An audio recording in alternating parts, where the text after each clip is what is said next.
Okay, everyone, good evening. Welcome to the February 15, 2024 meeting of the Motor Vehicles and Transportation Subcommittee. We have a number of bills on our docket today. I'm going to run through them and I may change the order around a little bit, but we have on the docket HB 43, HB 107, HB 176, HB 278, HB 437, HB 478, HB 231, and HB 605. So, why don't we start with HB 43, Delegate Stewart's golf cart bill. Delegate Stewart, I understand that you had some amendments. Thank you, Madam Chair. You understand correctly, as you almost always do. I have a new sponsor amendment for this bill. Everyone will remember it from last week. And what we've done in a week is we really took a harder look at, by we, I mean Patrick, Chair Love, and I, took a harder look at sort of what other states did. And I would say overall, the summary that I gave last week, which is that we are one of very, very few states that have a broad prohibition on the use of golf carts on local roads. And, we're one of few states that have that. We're therefore one of few states that make locals kind of come to us. But the laws at the local level legalizing, or the laws in other states legalizing this, really kind of run the gamut. And so we took a look at those. And as a result, what we've come up with is, I think, 3 changes. Patrick can correct me if I'm wrong, but 3 changes to the original bill. 1, we're going to lower the allowable speed limit to 30 from 35, and we're going to exempt or grandfather in jurisdictions that already enjoyed a higher number.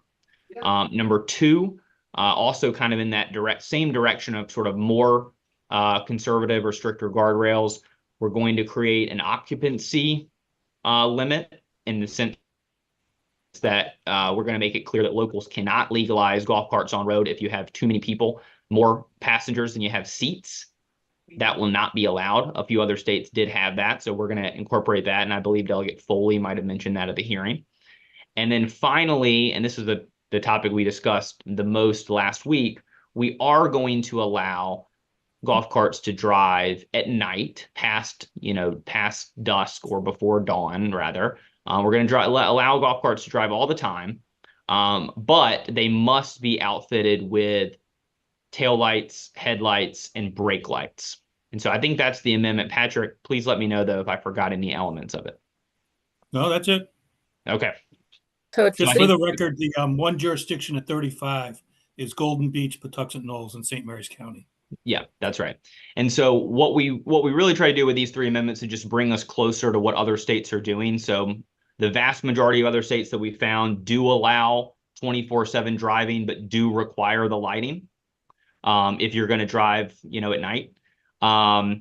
And most other states there's a range of miles per hour. Some actually are 25 and under, and a lot are 35 and under. And so by going 30, we thought that was kind of responsive to some of the comments from last week, but also we're kind of splitting the baby a little bit with some of our peer jurisdictions. And then I think the passenger restrictions, the occupancy restrictions, is just kind of a no-brainer, and another number of other states had that. So that's what we came up with, is sort of a little bit of a compromise bill. Thank you, Madam Chair. Great, thank you, Delegate Stewart. In a second, I will recognize Delegate Healy and Delegate Jacobs, but first, Delegate Guyton. Literally, my blood pressure just dropped. Who is that beautiful creature, and why can't we all hug it? This is Pearl. Hi. She's she's in Annapolis, as you can tell, because I'm in Annapolis, but at my house. And you can certainly come hug her. She is a sweetheart. Natalie's hugged her already. Oh, yeah. You can come hug her anytime, Delegate Love, because she's a big old sweet. Say hi, Pearl. But that's why I had to run. I had to let her out before I could get on this meeting. Of course. Thank you. Apologies. Delegate Healy. Oh, thank you. Thank you for that nice break. I had a couple questions. I just want to be clear about the bill as amended would do, and again, to refresh what the bill hearing, it's not about being on state highways specifically. Are state highways exempt? It's just allowing the locals to have it on their own local roads. Is that correct? That is correct. And there's a section in there. Patrick, were we gonna add a section about they have Well, to get the- SHA? Well, yeah, to even just cross a state highway or to operate on any state highway, they would have to get permission from state highway. That's basic current law. And that doesn't change in this bill. Correct. And this Okay. bill only authorizes it on county and municipal highways that are designated by the local government. Okay, that's significant and very helpful. Take care. Good luck. I think the rest of that was my main question. I just wanted to make sure that was clear, that we're not going to have them going up and down on Route 1 or East-West Highway or anything like that. It's We do have definitely. Matt Michler on the call from SHA if you want to confirm with him. Okay, yeah, Matt, is that clear? We see this as a local matter. These are authorizing language for localities to operate the golf carts. All right. So that wouldn't change any current law. All right, I appreciate that. Thank you. Thank you very much. Thank you, Delegate Jacobs. Thank you. I was interrupted when Vaughn was talking about his sponsor amendments, specifically about being able, I guess, drive beyond dusk. I know I heard him talk about the lights, the mandatory lights, which I think was in the very first bill we ever did. But I didn't. I just was unable to hear about the hours. Sure. The amendments. Yes. Does Delegate Stewart want to go again? Or? Yeah, sure. Stewart, go ahead. Delegate Jacobs, all the sponsor amendments do is they change the bill and say that municipalities and localities can authorize golf carts to drive at night. They can authorize them to drive at any time, but if they drive at night, then they need headlights, taillights, and brake lights. I'm good. Thank you. Thank you, Delegate Morgan. Thank you, Madam Chair. Very quickly, just thought, what do we do about Chrisfield? That's a state highway driving into Chrisfield. One way in? I don't think our law addresses Chrisfield. They just have to deal with SHA down there. And SHA knew it at the time, and they were working on it, and they worked on it. But I don't think it was in the code. Okay, I just want to make sure that they didn't get, left out. Absolutely. Patrick stated it correctly, which is that we're not doing anything to hurt Chrisfield. And their arrangement with SHA is between them and SHA. And I think they are one of many small jurisdictions that may want this, for whom their main street is a state road. And for them to get that authorization, they would need to go to SHA, but they're not going to be affected on this bill, because this bill only pertains to local municipal roads. Thank you. Delegate Healy, did you have something else? Yeah, this discussion has raised two questions. There's no requirement for turning lights on this, no left turn, right turn lights, just stop headlights and brake lights? Correct. Correct. So, okay, I guess they don't come with turning lights anyway, right? They probably have to use the hand signals. Right, that's what I thought. And on Chrisfield, I believe that was when we first did that was where with the 35 miles an hour came from, because state highway, it is a state highway. It's the only road through the main part of town. And to be on it at all, I remember their state highway wanted us to put the 35 miles into the bill. But now I guess it's just negotiated between Chrisfield and state highway, and we don't need to be involved at all. Is that right? Correct. Okay. Thank you. Any further questions on the amendments? I'll Is there a move the motion? amendment. I'll move the amendments. Second. Thank you. Any further discussion on the amendments? Move the Okay, bill. Move the bill. Second. All those in favor of the bill as amended, raise your hand, say aye, jump up and down somehow. Aye. Thank you all. All right, wonderful. HB 43 has passed. We are going to jump over 107 and we're going to move to HB 176, vehicle towing or removal. Patrick, will you give us a quick reminder of what this bill does? Well, this is Delegate Foley's annual bill on allowing electronic notification with an agreement between the insurer of record and any secured party electronically. Again, it's with the agreement of the parties.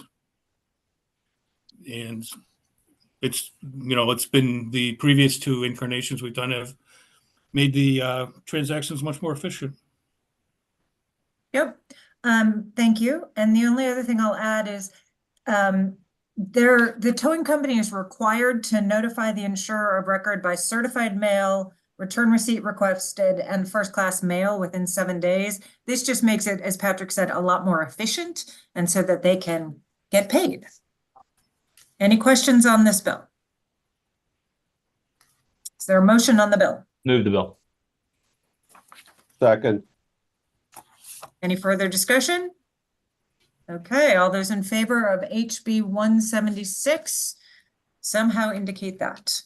Aye. Excellent. Okay, HB 176 passes. Thank you all. Okay, I want to jump to HB 605. Actually, I don't want to jump to HB 605. Let's go to HB 278, Urban State Highways, Delegate Kerr. 605 on your list? Patrick? No, I only went to 478. Nora, can you please mute yourself? So sorry. Thank you. Thank you. Hold on, I'm trying to keep organized here. 278, you said? Yes, sir. Okay. Now this is a straightforward bill. It's just simply establishes that an engineering traffic investigation is not required for SHA to decrease by 5 miles an hour the maximum speed limit on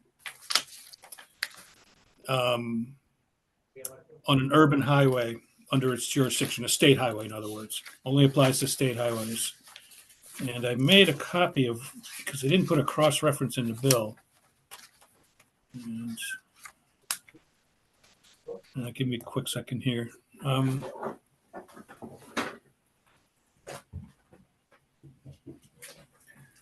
just want to be clear that everyone understands 21801.1. Patrick, while you're doing that, mind if I jump in, or are you ready? Go ahead.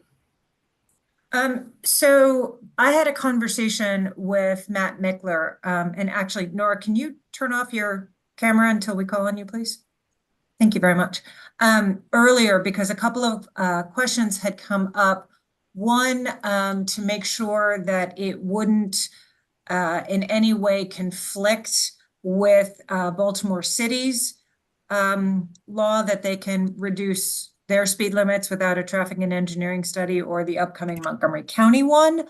And two, that there were parameters to make sure they couldn't, lower it by 5, lower it by 5, lower it by 5.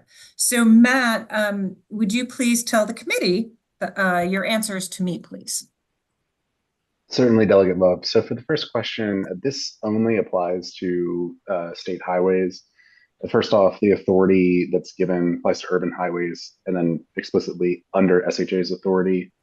Separately, the definition of urban highway, which is in Transportation Article Section 8630, requires the highway to be part of the state highway system. So it wouldn't affect these local highways.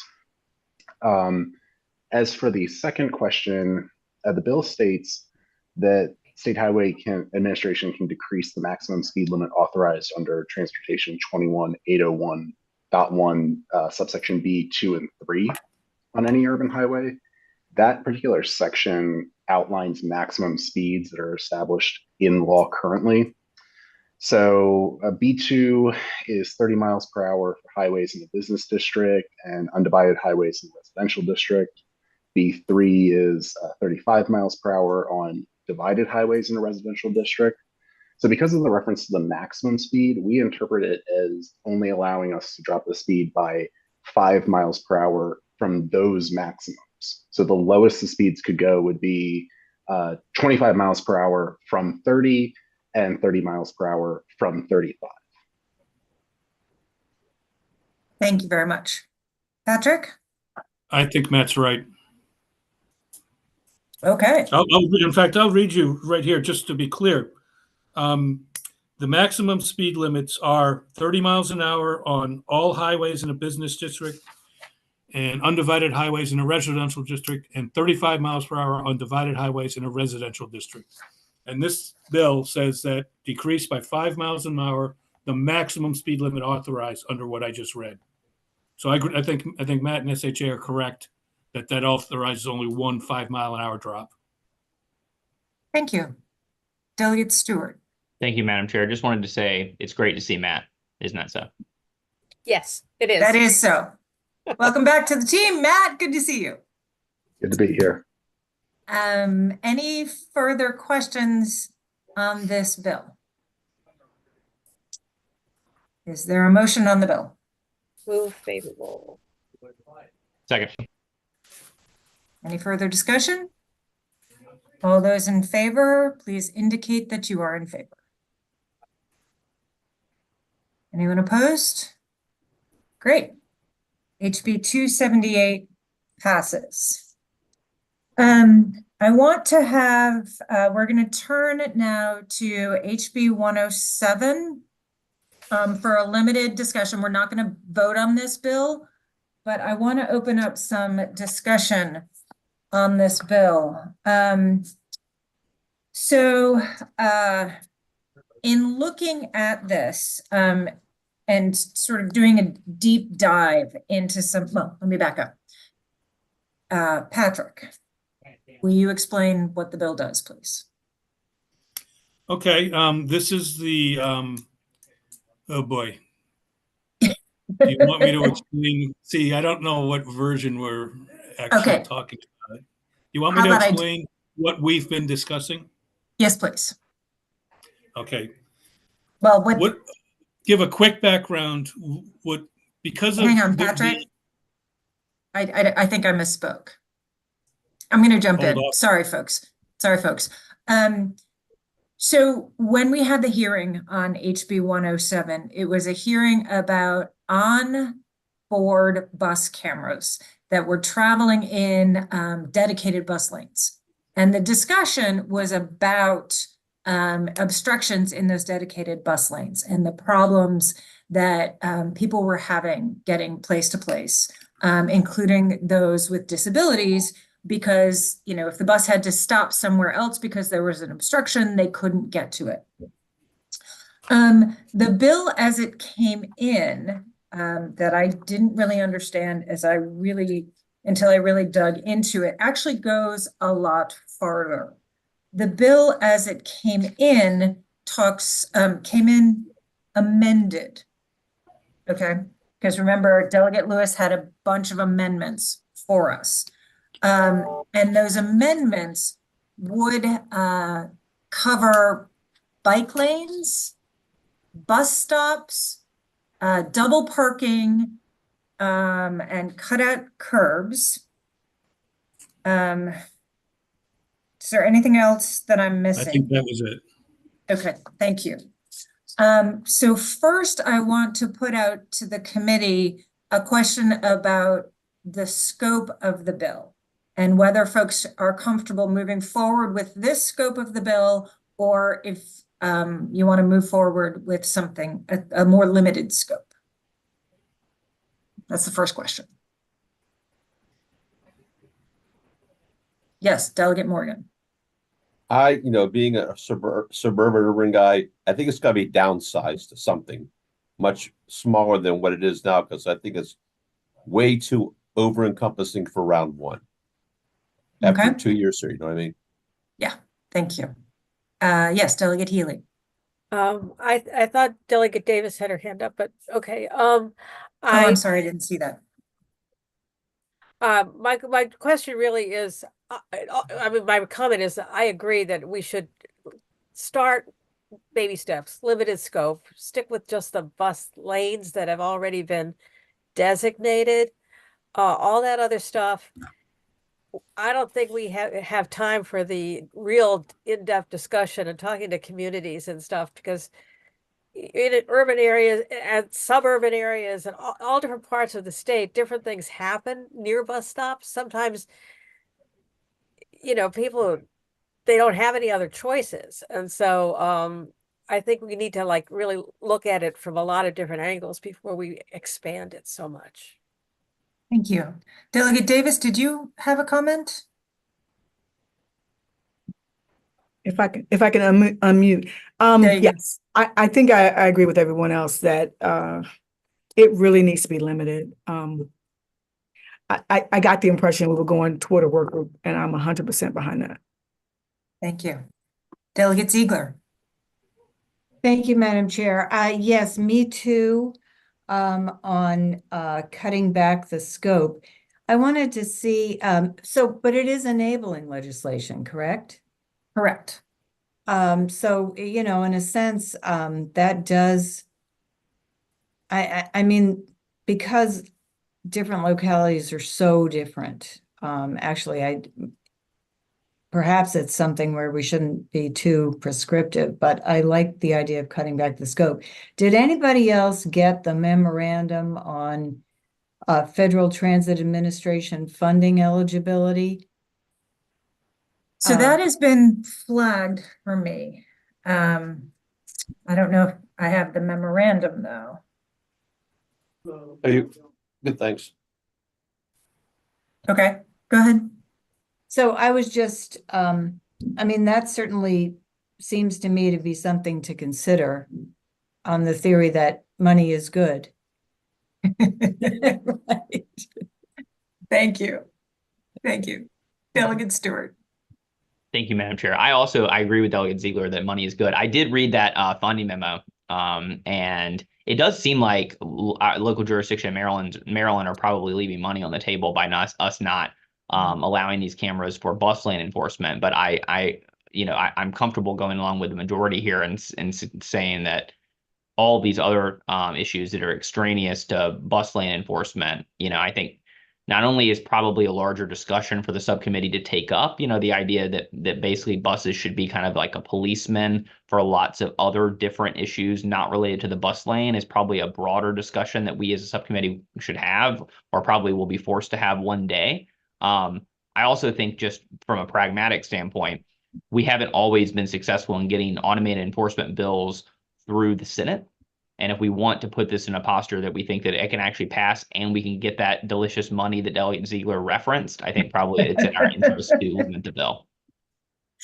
Thank you. I appreciate that. Okay, well, thank you all for that. I appreciate that. Patrick and I will continue to work on this bill, and we will be back to you.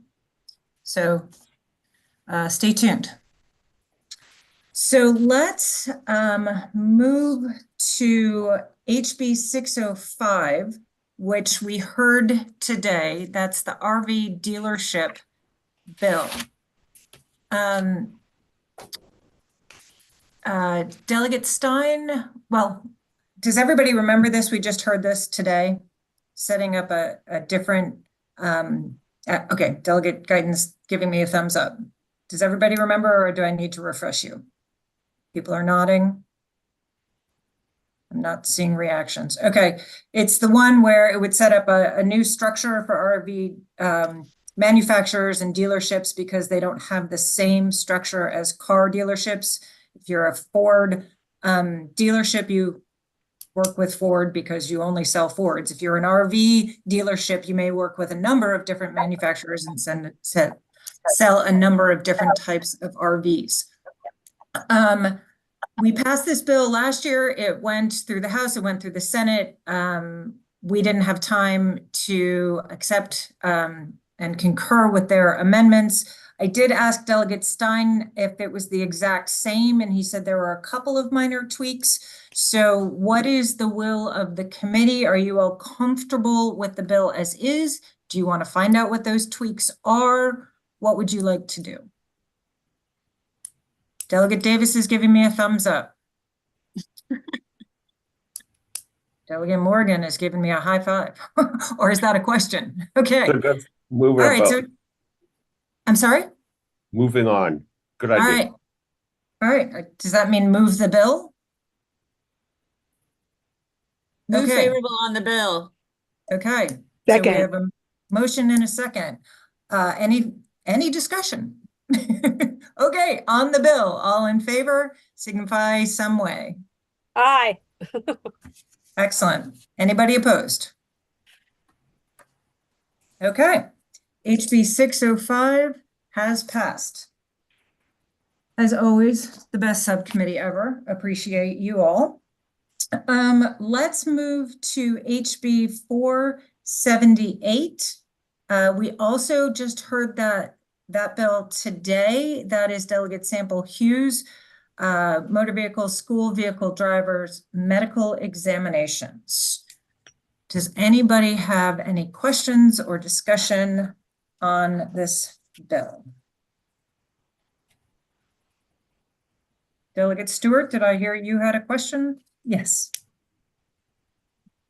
Thank you, Madam Chair. Yeah, I mean, just going off a little bit of the line of questioning that I had. I mean, I've voted for this before. I don't have, like, I'm not, in a position where I want to, unilaterally block it or anything. And if the will of the subcommittee is to pass it again, that's totally fine with me. I just raised, a couple of issues in the hearing for those of you guys who happen to be seated and not, taking a bathroom or a snack break at the time. But number one, it does appear, I think, I raised the issue of mental health for school bus drivers. Apparently, this is a big issue. I was never aware of this before, but apparently school bus drivers do suffer from anxiety and depression at really high levels.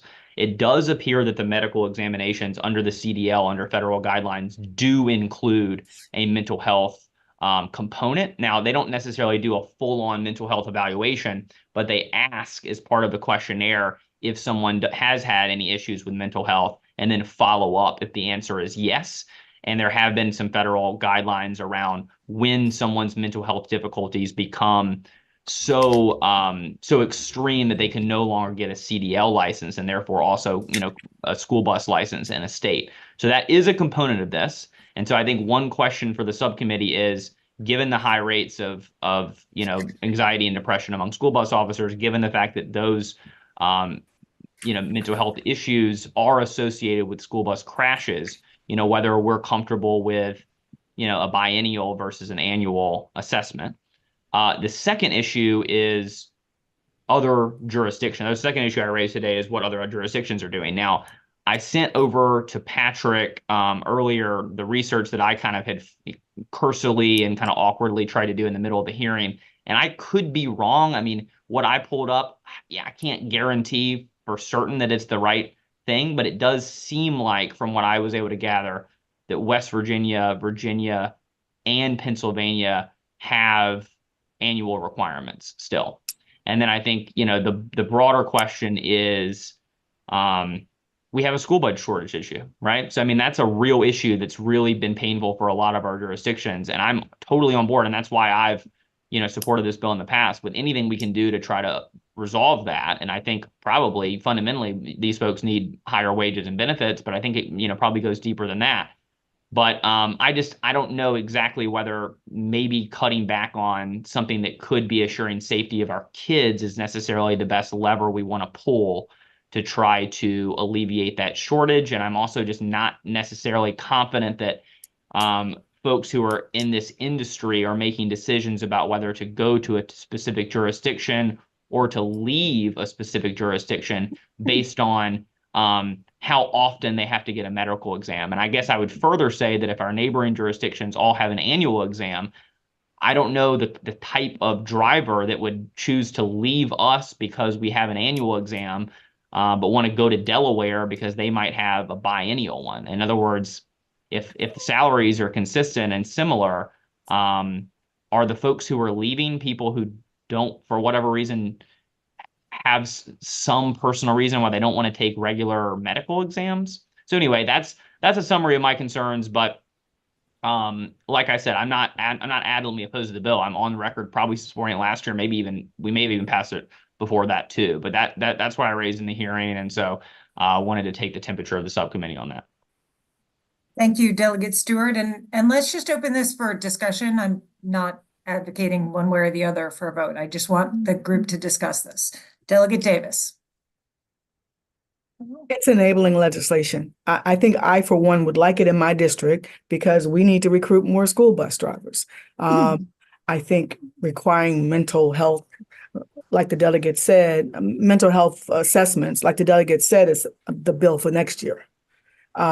Yes, I support it. I think we know it'll make it through the legislature because it did last year.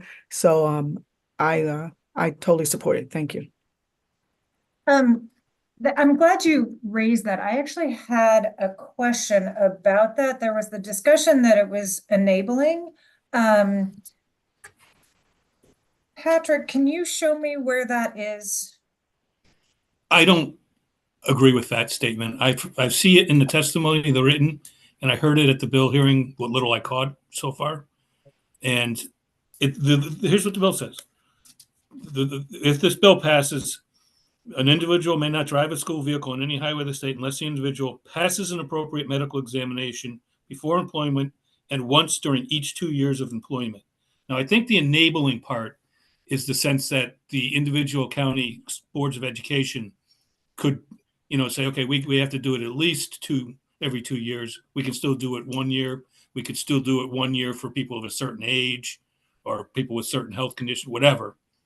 I think that's where we get to the enabling language, but I'm not quite sure if we need to add something to make sure at least once during each 2 years or something like that.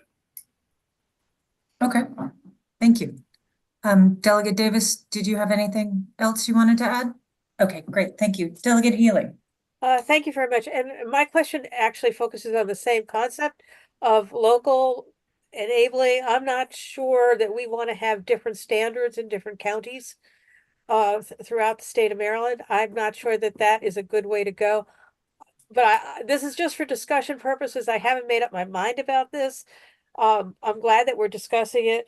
The other aspect of that is that some counties have hired companies to provide their school buses, and other counties have school boards have their own employees that drive and maintain their school bus fleets. So I know in Prince George's County, we have a complete fleet, and the school bus drivers are part of the union, and a lot of these issues are negotiated if they're not bound by the law. And so but that may be different in a rural area where they've got one company that does it and they just do what they do. And I'm not sure having different standards in different parts of the state is necessarily a good idea. But I haven't made up my mind. I'm open to hearing more discussion about it. Thank you. Delegate Guyton and Pearl. Pearl feels very strongly about this bill. Okay. I'm sure I voted for it last year, but I'm sure I had the same concerns. I always get nervous when we talk about school bus drivers, and this school bus drivers were a topic of conversation in the committee I served on before this committee quite often. And I think that I actually was in opposition to a lot of bills similar to this. I'll go with the will of the committee, but maybe we should talk about it a little bit more. And I do think that there is something really valuable to having that mental health assessment at least once a year for these particular people. And I absolutely agree with those who say that, nobody's choosing to be a school driver to move up to Pennsylvania or to West Virginia because they don't have to have it. They're gonna be a bus driver because they're a bus driver, and they're not going to drive all over the place to do it. So again, I think I agree with some of the sentiment that this may not be the way to get at our driver shortage. See, Pearl cares. Thank you. Thank you. Let me go jump over you, Delegate Stewart, and go to Delegate Morgan because he hasn't spoken on this yet. Delegate Morgan? Is he muted? No, I gotta get the buttons to work here. I'm just slow. The problem, I look at this as like, it's for us in St. Mary's, it's a need. Because we have both school bus drivers employed by the school system and private contractors out there. And I think there has to be a way to balance that both sides are going to be treated equally. And I haven't seen so much, in my 12 years as a commissioner down there, a mental health issue, but I have seen, different counties also pay different amounts of money to contract the bus drivers. And we run into a problem sometime down by us where, well, Coward decide they're going to pay a little bit more, so the bus driver leaves St. Mary's and just jumps across the bridge, starts driving in Calvert, or we pay more than Charles, and the Charles County bus drivers say we're going to come drive in St. Mary's, and because they're contractors, they can bounce around and choose who they want to drive for. Okay, thank you. Delegate Ziegler? Thank you, Madam Chair. Is the physical free? How are they getting this physical? That's a good question. Who pays for that? Delegate Stewart, do you know that? I think it depends on the jurisdiction. If you look at the teachers union written testimony, they actually put in a plug for how they would like to see either in this bill or a separate bill, some legislation requiring either the bus contractor or the county to pick up at the tab for the evaluation. That's actually, I think, legislation that I would support. I mean, rather than cutting this back, I think if we want to make these things more doable, I like the idea of having them just pay for it. But I think that right now it's to the point of Delegate Morgan, it's a case by case, and Delegate Healy as well. It's a case by case situation because different contractors are used in every county, and I think only a handful of counties actually have their own in-house people. So I think in Montgomery County we have our own in-house drivers, and so MCPS picks up the tabs for the medical examinations from what I could find online. But I think your mileage may vary depending on which county you're in and which contractor they use, whether or not you're asked to pay for that fee yourself. Okay. Like I said, I just wanted to open this up for discussion. We're not voting on this right now. Delegate Stewart, did you have something else you wanted to add? Yes, Madam Chair, thank you. Just very briefly, just in response to, I guess, what Delegate Davis was saying, I just wanted to clarify in my comments that the mental health piece is not a separate bill because that actually is embedded in the current exams. It's a physical test and a mental test all in one. And I have actually the form. I found the form online that the medical doctors actually have to fill out as part of this test. So I'm happy to share that around to the subcommittee if people find it interesting.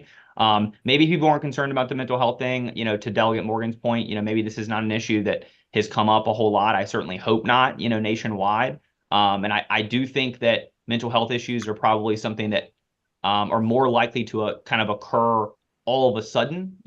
People, I think, become depressed or have a post-traumatic stress event or have an incident that can trigger some mental health issues.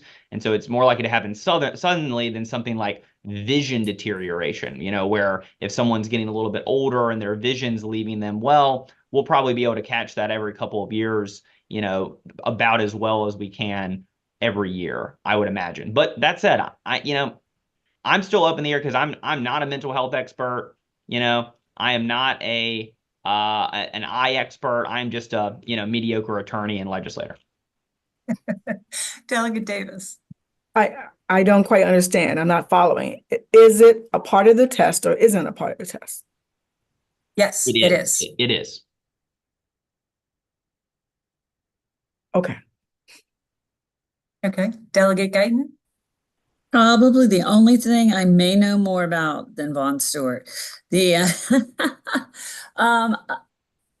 think what you get is a behavioral health assessment, which probably isn't like a full assessment of mental health, but at the same time, it's very helpful. And I think I would say that there have been many situations where there are mental health issues in bus drivers. It's one reason there's been a national push for cameras on buses, because those things are not always psychotic breaks. They can manifest in a lot of different ways. But I think particularly concerning is the testimony we heard today. While we absolutely would not be ageist about anything, if you do have 70, 80, 90 even year old drivers, you need to have some way to assess that they're not having issues with dementia at that age. It's just something that happens and every year makes a difference there. So that's that's another reason I just think that this is something that's worthwhile doing every single year. Thank you, Delegate Guyton. Anybody else want to have any further comments? Okay, great. Thank you all. As I said, Chair Love? Yes, sir. Chair, I just want on Delegate Stewart's comments about the teachers union testimony. I just read through it again, and it seems to imply, because they were asking for payment of the initial application examination for somebody they may not hire.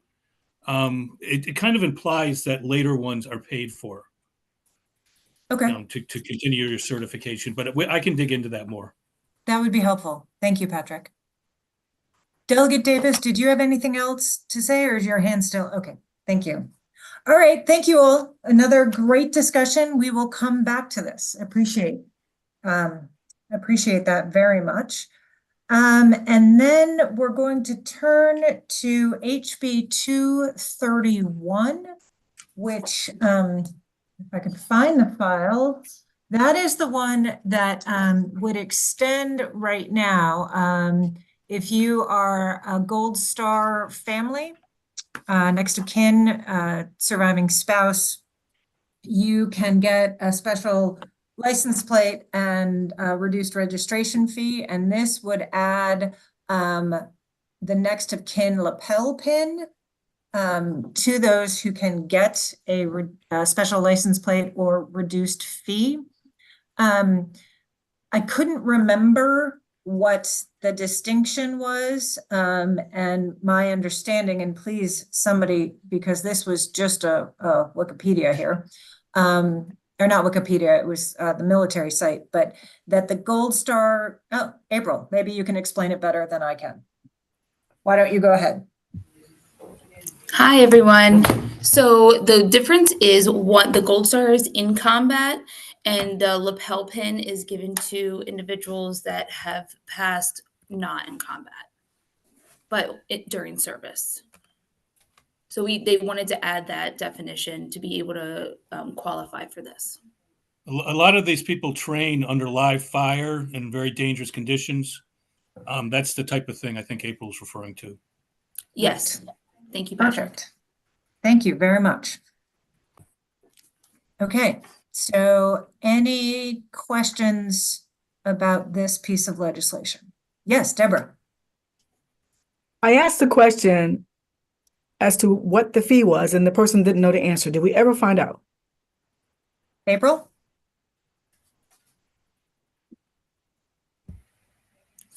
This would make the fee, you mean the fee for the actual plate?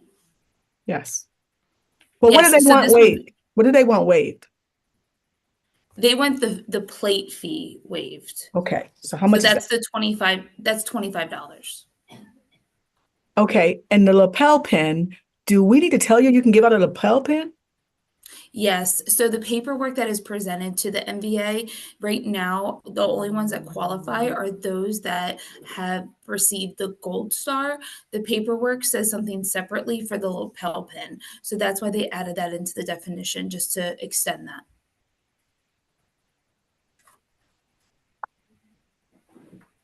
What, April, what is our fiscal note on this? Let me pull that for you. It's Give me minimal. Oh, there you go. It's negligible. I didn't know, April, if you What had would that their be? numbers. I was going to look to see, because I know that there was stuff given to us from the VA on the number of qualified individuals. So, but thank you, Patrick. Thank you. Yeah, this is actually not an MVA bill. It's But not. I'll read it to you real quick. State effect. The bill is not anticipated to materially affect state finances or operation. Great, thank you. That was my Delegate Healy. question. That was my question. Excellent. Okay, any other Bill, questions? I'll move the bill. Well, there's an amendment request. Patrick, go ahead. I'll remove my, Thank you. Talks about what special registration plates you're supposed to look at. I'm sorry?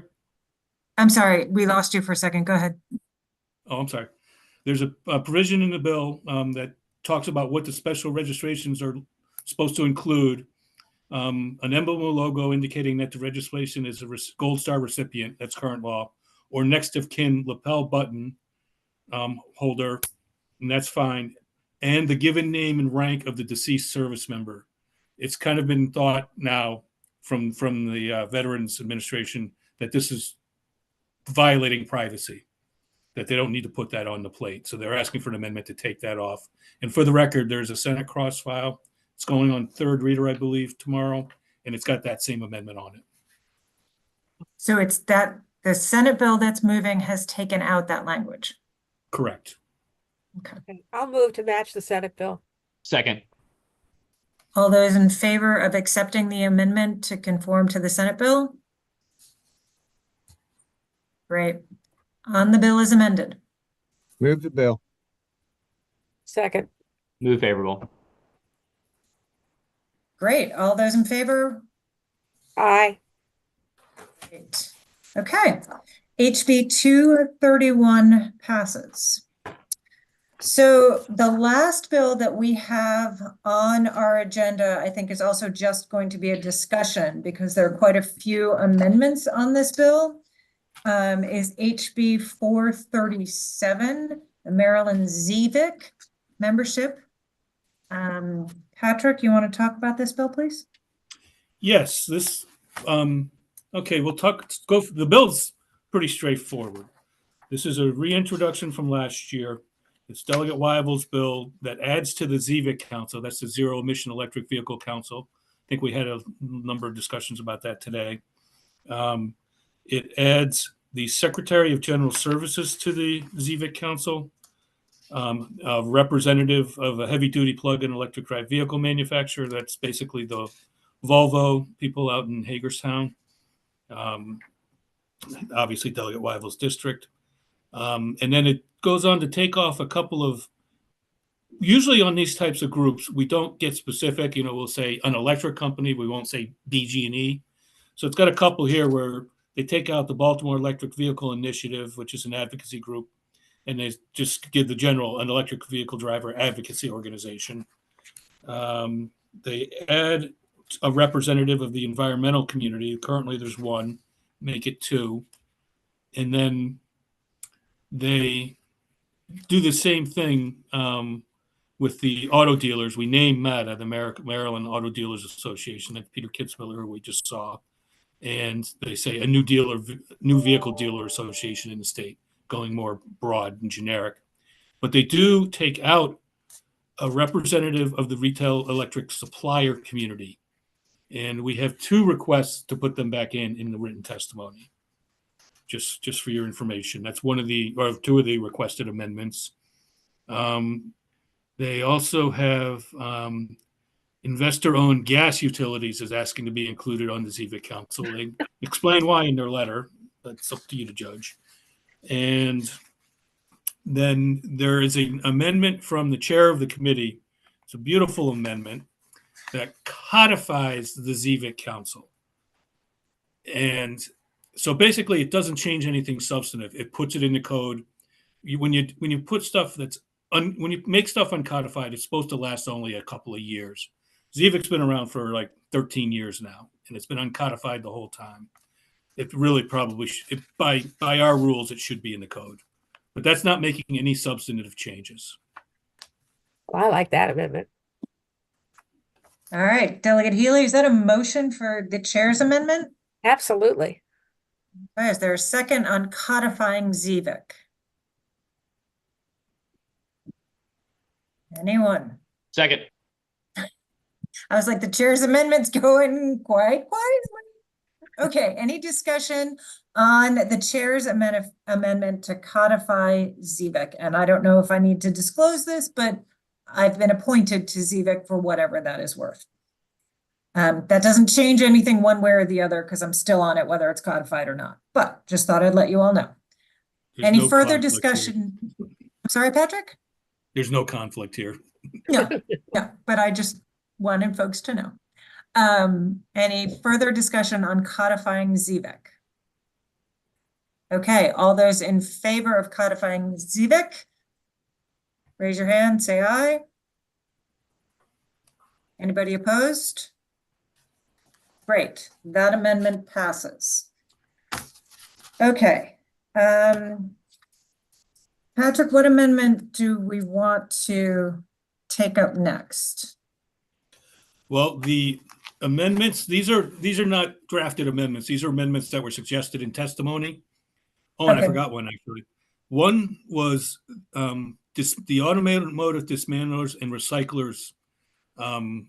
I guess it's an umbrella group of some sort, a national or whatever, asked to be put on. It was actually a very interesting letter talking about how they do the recycling of the batteries and all of the component parts that are so rare and hard to import and everything. They have the written testimony making their case for being included in the ZVIC. And then the electric suppliers, 2 of them wrote letters in the testimony asking not to be removed from ZVIC, which the bill does. And then the third group was the investor-owned gas utility that asked to be included in ZVIC. And all of those have written testimony in the bill file. So let me suggest 2 ways of moving forward. One, I don't know if everybody's had a chance, it's a pretty dense file. I don't know if everybody's had a chance to go through the bill and the recommended amendments. So 1, we could just hold it over till next week.